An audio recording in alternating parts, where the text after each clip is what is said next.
Radyo Pilipinas, Radyo Publiko. Radyo Pilipinas, Radyo Publiko.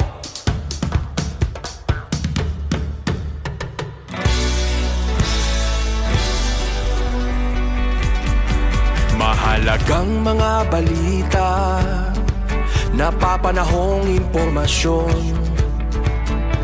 Kami ang inyong gabay pag may bagyo at sakuna. Serbisyo ng gobyerno kapag may nangangailangan. Mga proyekto ng Pangulo, damang-dama ang pagmamahal niya. Tulay ng mga hinaing, ang problema ng bayan ating lulutasin. Tulay sa himpapawid, tulay ng pagbabago. Radyo Pilipinas, Radyo Publiko. Ng bagong Pilipinas, Radyo Publiko. Radyo Pilipinas, Radyo Publiko. Ng bagong Pilipino. Mga proyekto ng Pangulo, damang-dama ang pagmamahal niya. Radyo Pilipinas, Radyo Publiko. Ang boses ng Pangulo.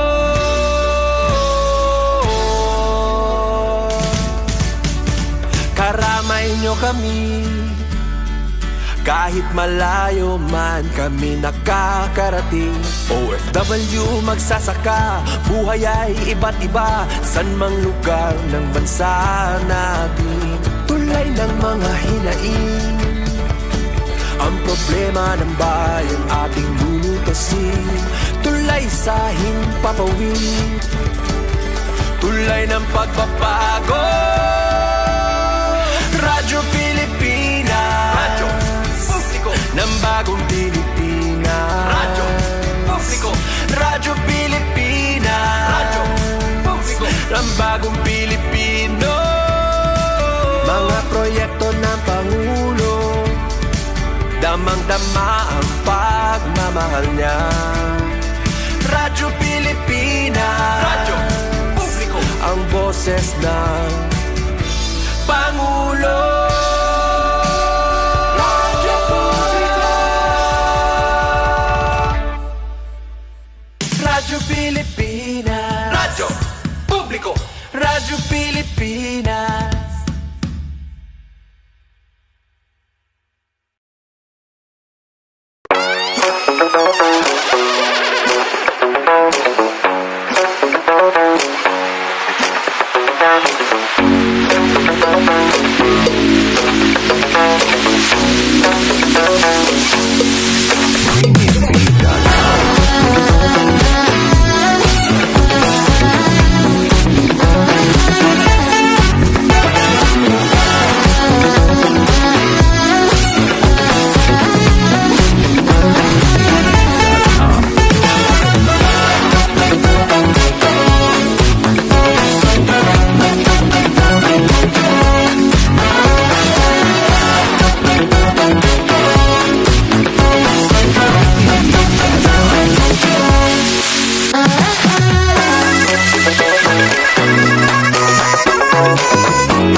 Yes, mga ganamayong adlaw ka natutanan. Oh, welcome din sa ito panaguban sa tuntunan manong tambayan sa Radyo Pilipinas. Kauban ninyo Armando Fenequito, mga gala. Yes, mga gala, no?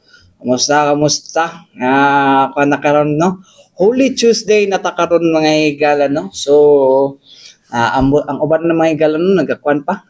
Ang uban karon mga gala, especially sa itong mga no? Mga debotong Katoliko, ilahang kuan ani karon mga igala is na sila sa second day silang recollection. Actually mga igala, na mga simbahan, no, na mga simbahan diri sa tuwa parokya diri sa tuwa sa Davao City, mga igala, no, nga every Holy Week, mga igala, before ang Monday, Thursday and Good Friday, no, kuan na sila, nagahatag na sila ng mga recollection, mga igala, sa mga simbahan, no, before ang misa.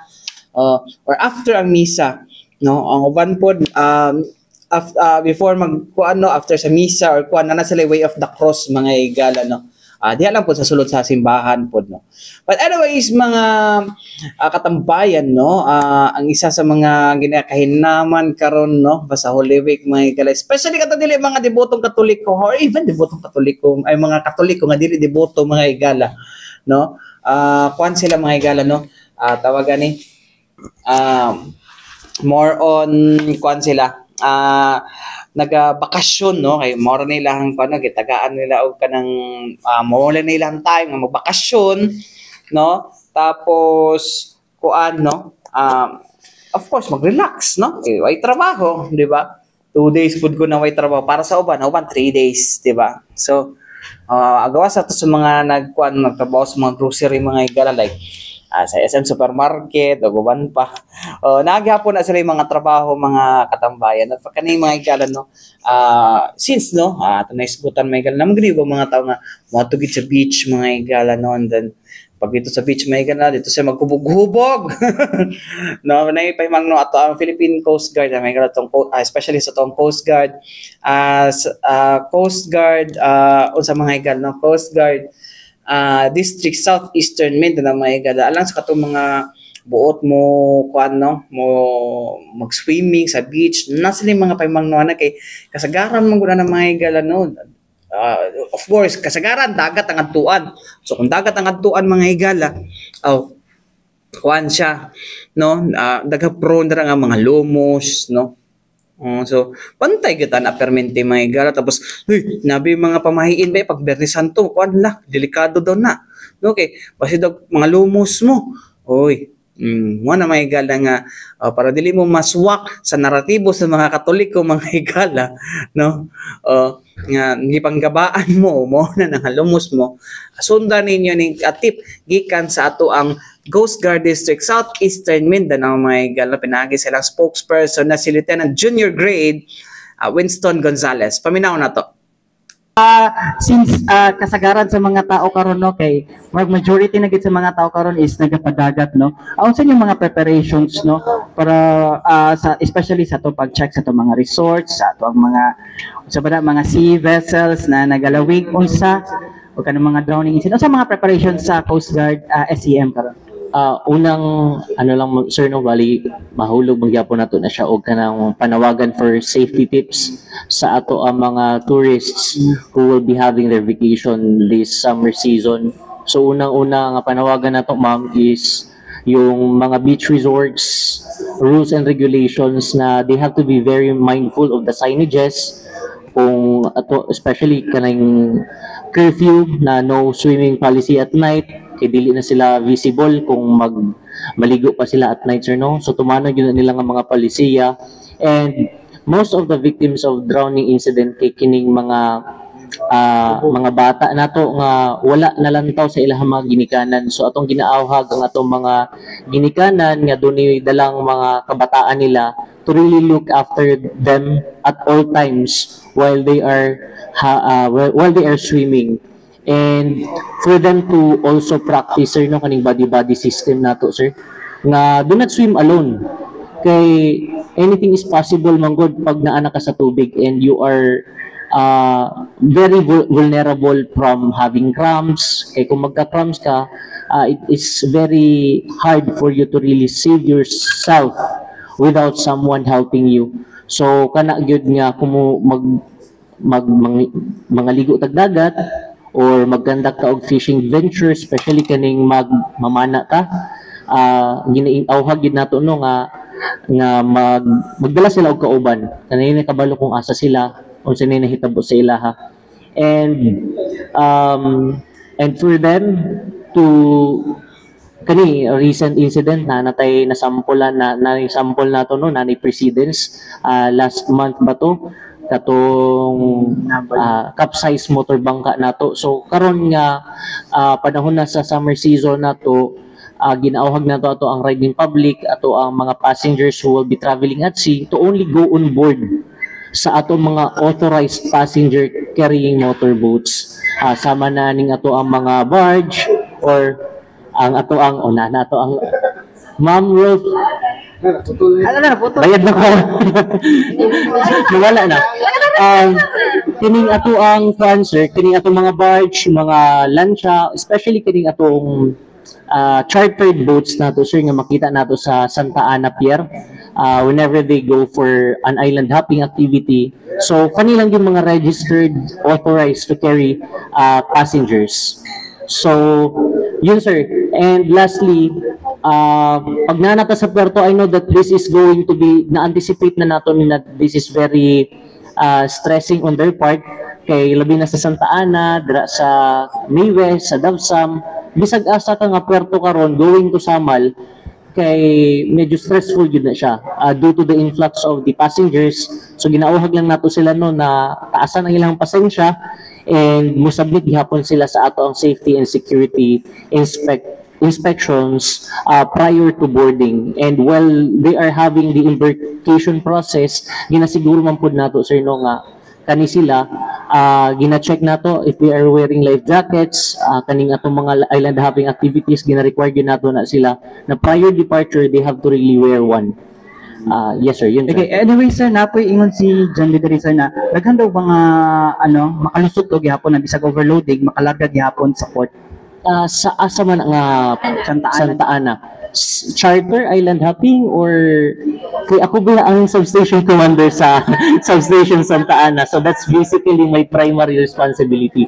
Santa Ana pa talikod yun. Kaning ato ang ano ma'am, kaning atong liners. Kaning atong mga liners, kitawag nato siya liners kay they can accommodate both cargo and passengers. And with respect sa ato ang mga passengers ma'am no, let me know kung naay reports in regards to excess of passengers or kung naabot yun tay overloading. Kay ako mismo ang malubag ana ma'am, being the substation commander of the said area. Kay ang ako adyong gina-relay o gina-guide yun na ko ang ato ang mga personnel ma'am no on the ground na dili yun ta nag-authorized og excess of passenger. Kay ang pinaka the worst case scenario manggol, especially if you are a unit commander of the said area, kung na especially sa amoa sa kaning seagoing na area, kay kining madiskusyahan ta og kaning mawalan ta makabsan ta og kinabuhi na dunang mga ingonana nga mga insidente. Ug mao na nga sa ako ang part personally, I really don't want that to happen at all times. No, during my tenure especially sa Santa Ana nga medyo layo pud baya from Santa Ana to Talikod Island, more than an hour ang ilahang average time travel ana paingon sa next port of call nila. So we really see to it nga walay excess of passenger. But if you know one instance, for example, let me know so I can act on it. Wala po. Naman yung mga policy ng resorts, like my own experience, na assume on your own discretion paggabihin na. So, pag sa bakulang pala yun, ma-drown pa siya na turista, na may liability kay hapon ang resort owner. Kay ang ilang whole months, resort, bawal magligo sir, pero kung gusto nyo maligo, your own discretion na. Yun yung tinatawag na swim at your own risk. Di ba naaman ta sa ato ang mga accredited beach resorts, naaman tayo mga lifeguards on duty. And sa ato ang pagsuta, as example sa Samal Island, at all times na agad na ang ilahang mga lifeguards na ma'am. And at night, ginabadlong na yun na nga mga ligo. For example, if I can name one resort, ang Islareta Beach Resort, kapag kagabi na mambili na yun na sila ginatugutan nga maligo. Pananglitan kung doon na may mga higayon ma'am no, nga maka-encounter taan na panawagan ako sa mga resort operators at mga beach owners na kung doon ibadlingon kayo, do not hesitate to call our attention para maadtuan na mo personally in partnership also with our other law enforcement units ma'am. Okay, thank you ma'am. Last lang sir, kumusta yung inspection sa mga resorts? Sa pagkakaroon sir, ongoing gihapon sir no, and there is if I can tawag nito, specify it dra sa Samal Island sa Samal Island sir nalukop na nato na. How about sa Davao Oriental, sir? Especially dira sa Mati, sa Dahican, nung mga kantilado kayo lahang dagat dira. Yes sir, actually sir karon sa Dahican area sir nanatay outpost dira sir no.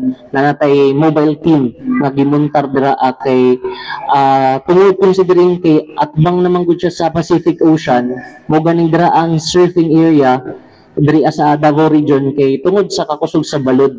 And kung dili gyud ka medyo maayo mo langoy, na-adjure tendency gyud nga maanod ka sa balod, mahapa ka sa balod o that will eventually result to a drowning incident. Mao na nga from time to time ginaatuan, ginabisitahan gyud na sa Philippine Coast Guard personnel dira. Og karon sir, good thing kinaanatay outpost dira sir nga mulantaw sir sa ato ang mga guests o sa ato ang mga turista nga mo bisita sa maong area sir.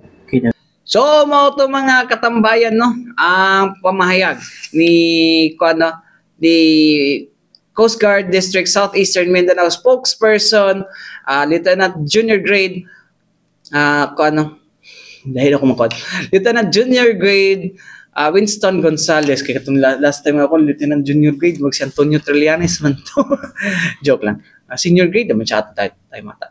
But anyways, may gala mo to mga gala na yan ano. So kung i-practice niyo ng body system, bantayin ninyo na inyong mga kauban tawon, no? Kung naway mga bata, ayaw gyud ninyo palanguya kung dili mo muuban, no?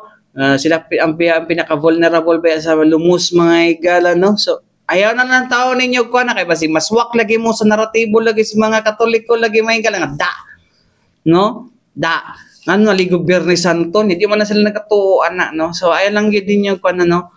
Pabutan no dagi tay mga safety precautions nga dapat kuno may gala kung dili kaya kanang labi na ka mga hubog gahay ulo tulgan na lang na ninyo no gahay gyud ulo sa umanato na no ipadampot sa pulis pwede bahalang matuog sa prisuhan ayaw lang gyud siya nga forever matulog nga nagmosquitirog tabla no ayaw lang gyud bahala na siya matulog siya og isa ka gabi dira sa prisuhan no. May na po na si Kwantay sa Samal, bumahan na si Lieutenant Colonel Hamlet Lerio, ilahang kwan din na, ilahang tawagan ni, ilahang station commander dira may gala, ay pada na dol, tagal po may trabaho.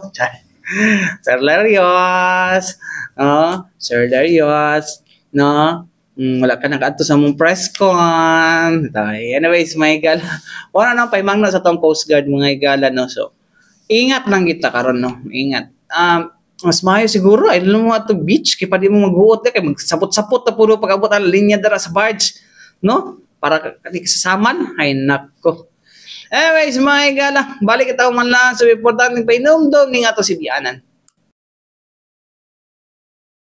Balik kita mga igala din sa itong panaguban sa itong tulumanong tambayan sa Radyo Pilipinas. Yes mga igala kagahapon mga igala no kagahapon mga igala indiman kay si Ma'am Aisa Yusuf mga igala so paghatag og kaning kuan paghatag og kining paybalon no money manager abtik sa tanang ganap mo ni tinud nga abtik sa tanang ganap mga igala no actually left and right diri pa lang sa mua gahapon sa Radyo Pilipinas duha ang iyang guesting isa ka live studio na pa isa ka kuan live phone patch mga igala tapos napagit siya sa kapihan sa kuan kagahapon no actually may igala importante man pud gud no karong panahon na ang kuan no ang role ni Ma'am Aisa mga igala no especially sa tuang kuan no sa tuang Davao City Overland Transport Terminal mga igala no kay dagsa mga pasahero mato dito magpabukid or uban uli sila probinsya para makatilaw po kanang kadali nga bakasyon po no as what I have said mga igala dili tanang ang dili tanan sa karong Holy Week mga igala matong simbahan sama natong mga debotong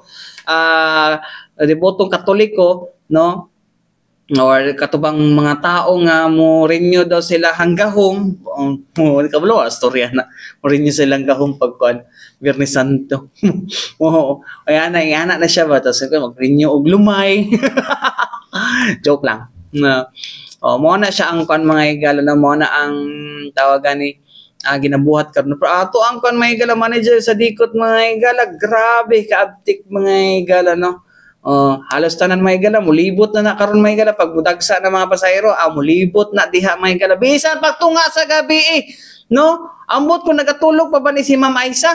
Ay. No? Nagatulog pa ba ka, Ma'am? Grabe man nimo ka kuan no, say mag-live pa na siya mga igala sa kadaghan sa pasahero nga mo kuan no. Especially atong kuan, amo na iyang kuan mga igala no, daghan sila og mga bantayanan karon mga igala ug ilang mga pagpano pagpangandam. So mo ni mga igala no, iyang gi-share kagahapon usa ka ang mga himamahimong expectation no. Especially ugmang adlaw mga igala, Miyerkules no. Holiday na sa Webes. So daghan gina manghuli ugma mga igala. So unsa mga expectations? So unsa yang mga planong buhaton mga igala no para niini no sa pagdagsa sa mga pasahero. Anyways, mga igala, di na nato langanon mga igala atoan ng kuan si Ma'am Aisa Yusuf, ang manager sa Davao City Overland Transport Terminal. Starting Wednesday, mag-expect nagluta diha sa kanang mga maabot og 1,000 no. Do nakita naman nato ang pag-increase sa volume sa ato ang mga pasahero, pero diha gyud ang adlaw murag mudagsa na gyud ang ato ang mga pasahero.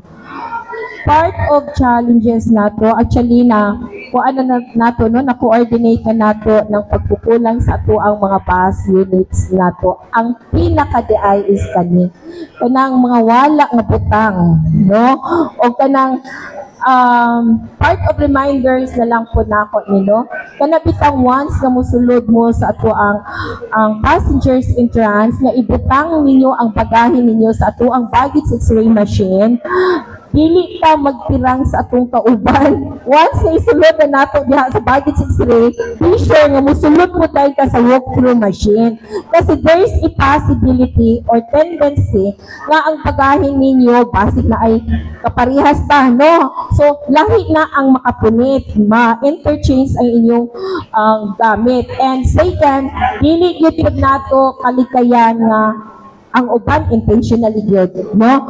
So, ingana nga mga challenges na mahitabo sa atuan ay mga reklamo and how we will resolve that. That is why sige gyud po to inform every time nga na-interview nga kung mahitabo man gani na inform dayon mo sa ato ang public assistance counter. Diha yun na nako ibutang ang lamisa mismo sa passengers entrance or sa task force Davao ba amo ay nakatuka sa baggage x-ray machine na nawala inyuhang bagahe or naabay lahi ang nabilin diha kay ato immediately ato day nang ginapa-review ang ato ang CCTV cameras o ginapaningkamutan nato nga basig wala pa nakabiyahe ang nagkuha or basig wala pa po siya naka-exit. It's because it's a part of awareness ato ang mga pasahero and at the same time part po ni siya sa panawagan po nato sa mga dautan o huna-huna na kung dili mo gusto nga diha mo mag-Holy Week sa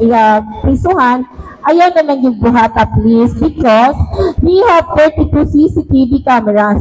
So, pagsulod ni mo, kung makita na ikaw ang nagpunit siya, kung di magani ka ma-identify, o na ginapapangitaan ako paagi nga unsaon nga ma-identify yun ng imuhang naong.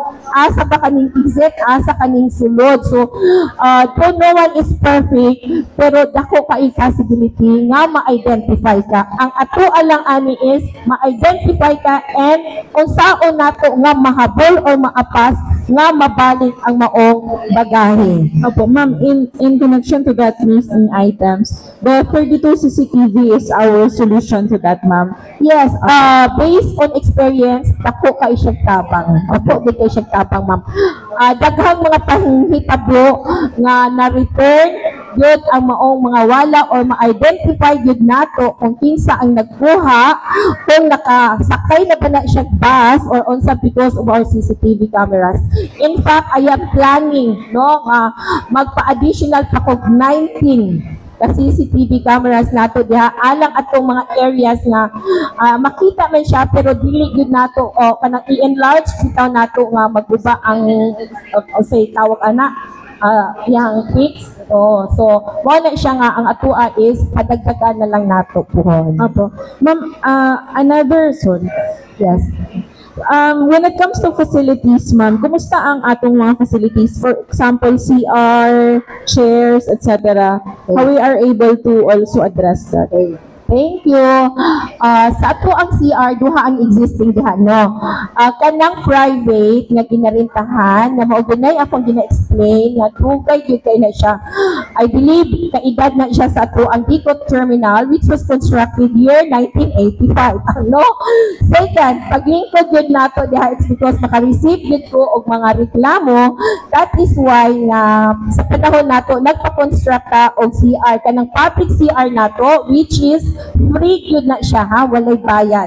And diha mismo sa may entrance. But again, dili gihapon siya enough, no? Just imagine sa ato ang daily na passengers na 35,000, bisag ang 1,000 na lang ana ang makigamit.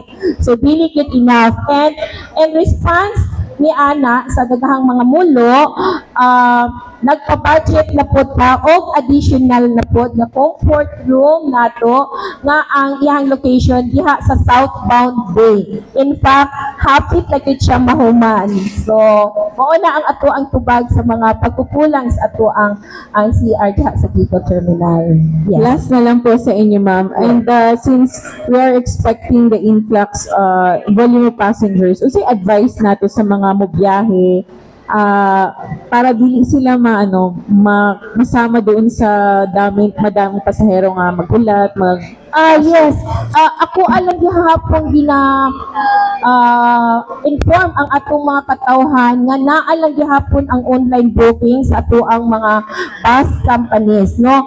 Matag bus na sila sariling procedure, pamaagi, and ang mga how much ang atong bayaran, unsa nga mga ruta. So ang gihimo nato sa Dicot Management, naatay Dicot FMOD page. So naa diha tan-awon nila kung unsa nga bus ang gusto nilang sakyan, unsa nga bus ang naay ruta ug pila ang dapat nga bayaran pud nila.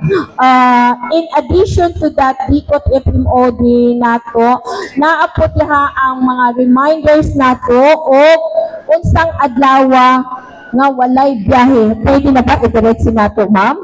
No? Okay lang, sir. Actually, pag-ari nato dire, nagkuha na ta og information from the bus operators, no? Ang Holy Thursday nato is na ay biyahe. Tanan sila magbiyahe sa Holy Thursday. But, limited po ang it depends upon sa kadaghanon sa mga pasahero. Kung wala na kaayo'y pasahero, so sama sa akong giingon nga we are not following the 30 minutes interval na kay once na mapuno, no, kung dagang pasahero, biyahe na. Kabaliktaran, kung kulang ang pasahero, gamay ra, so maghulat na pod ang mga pasahero nga mapuno ang bus. Sa ato ang Holy Friday, ang magbiyahe lang yun ana ang ato ang mga big bus companies. Okay lang i-mention nato. Okay. Like the Mindanao Star Bus Transport, no. This is going to south nato unsa nang Mindanao bus kanang going to Kidapawan, Bigos, Cotabato, Midsayap. So mao lang na ang mobiyahe sa Holy Thursday o sa Holy Friday nato, regular gyapon ang ilang biyahe. Kaning ato ang Rural Transit Mindanao, regular na ang trip nila pag-abot sa Friday katong ingon ko, it depends upon the number of passengers, but naa sa Holy Thursday. Kaning bus po nato nga Bachelor Express po nato, no? So naagihapon na sila sa Holy Thursday and Holy Friday, regular lang gihapon ang ilang pagbiyahe on kung mapuno ana. Ang uban nato nga kanang mga small bus companies like the Davao ECF bus lines, no? So kani daghan ra pag ginig pasahero going to Malita. So sa Holy Thursday na ay mga bus nga mobiyahe ana. Pag-abot sa Holy Friday, limited lang, duha lang ka buses ang mobiyahe ni ana.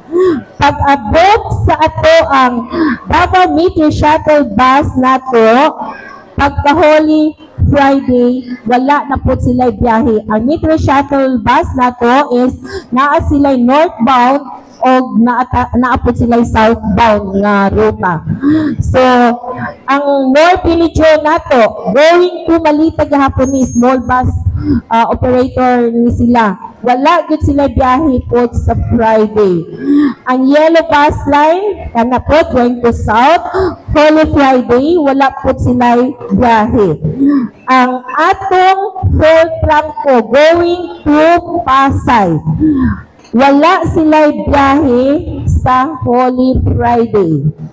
So, ang rural nato, mo ni ang going to Cagayan de Oro City, naa sila Holy Thursday, ang April nila kato limited lang po, it depends.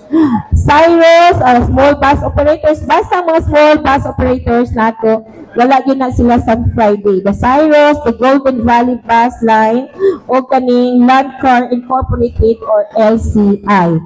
So, palihog lang. Unsay dapat po buhaton sa ato ang mga pasahero katong wakay na ko natupag kanina, ma'am. Ilabi na sa mo biyahe nga pamilyado. No? Mo avail ta, mo advance ta o kuha og ticket kanang sa online para sigurado nga makasakay gud sila o dili sila magdot-dot dito og linya along the terminal drive. I-inform lang nila ang ato ang task force Davao or security guard na naa sa entrance that they already have this ticket na basig mabiyaan sila. So priority sila nga makasulod diha sa ato ang passengers entrance nato. So mga ingana sir and ma'am. Thank you. So mao na may gala no ang iyahang kuno pahayag may gala no actually gikan ni sa kan may gala kapihan sa bagong Pilipinas no. Grabe si Ma'am Aisay, left and right mga guest. Sina po dili lang kay Radyo Pilipinas yung mga guest. Sina po ba mga radio station na pa yung mga interviews no. Okay. Nga naka-vital mga igala ang ato ang Davao City Overland Transport Terminal no. Sana all yung yung manager mga igala no or mga head ng igala nga moadto gyud ka maging pa-interview gyud no or moadto gyud mga press con no. O kanang tapos di para sa nang uban diha no nga mga vital ban pud unta ilang mga position pero di mo tingog no. Di mo tingog, kung tingog man, kailangan sa nato sa buta. Well, okay naman ang kailangan sa buta kay sinam gyud information nga dili sa angay nato mahisgutan no. Para sa kadaghanan no kay confidential di ba. Patingon ana no. But anyways may gana I think no murag sa tuwa sa tambayan may gana mo na atong last mga igala pero nagyapon tay usapang agrikultura ug no. Okay, ug mga igala kuan na no half day abot kung apil pa may ani pero murag kung wala man murag hook up ata no sa ato ang panag-uban mga igala. So anyways may igala uban-uban na kita balik mga igala no, sa Lunes no sa 21 para kuno so mag sa tanong temporarily or temporaryo nung sa